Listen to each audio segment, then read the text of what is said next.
Hey everyone, today we're making a Tibetan sand mandala.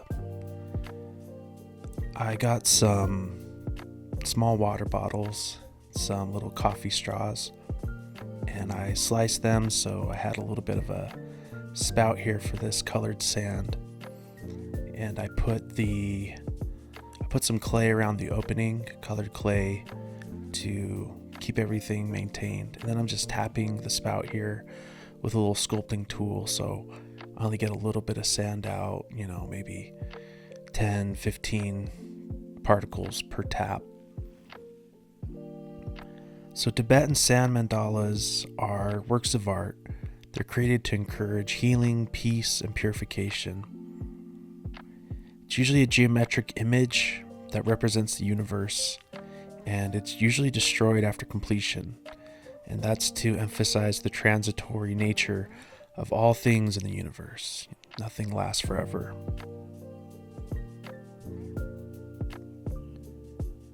Monks typically train for years before they complete one of these. They use very heavy sand to protect against sneezing or the wind. So I was very lucky to not sneeze all over this and blow away all of my work. I've sped this up, but this did take me several hours to accomplish. The mandala, like the words of the Vedas, was not thought to have been created by the human mind, but received from the universe. So you'll see it used in Indian cultures, Buddhism. So the individual artist monk who creates the mandala is supposed to be understood to receive it from a higher source and is blessed with that connection to the divine, as well as the discipline and focus necessary to render the image in the physical world.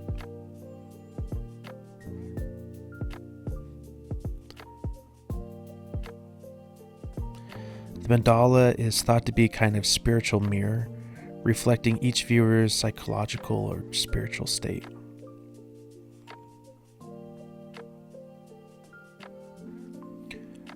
So typically, a monk would simply sweep away the sand after completion.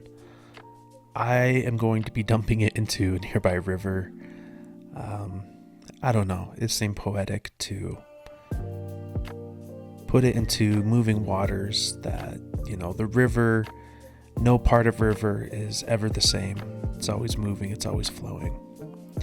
And not trying to wax philosophical in this one, but this was inspired by Buddhist sand mandalas, so I figured I'd get into a little bit of the history behind it. I did have my headphones on for most of this project. It didn't feel tedious, and the time went by quickly considering how many hours I spent on this, but it was definitely a precise work and not something that I'd want to have to do all the time, but it was a lot of fun for this video.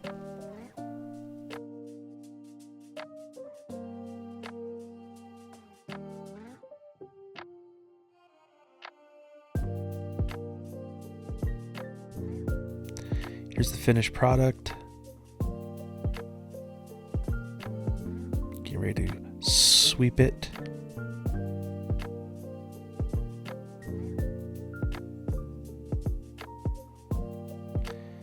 And since I did this in my room, I did not just simply blow it away. I put it into a container.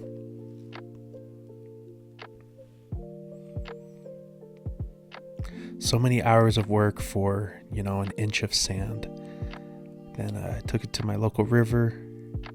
Just excellent camera work here. Try not to fall on the rocks and lose it all.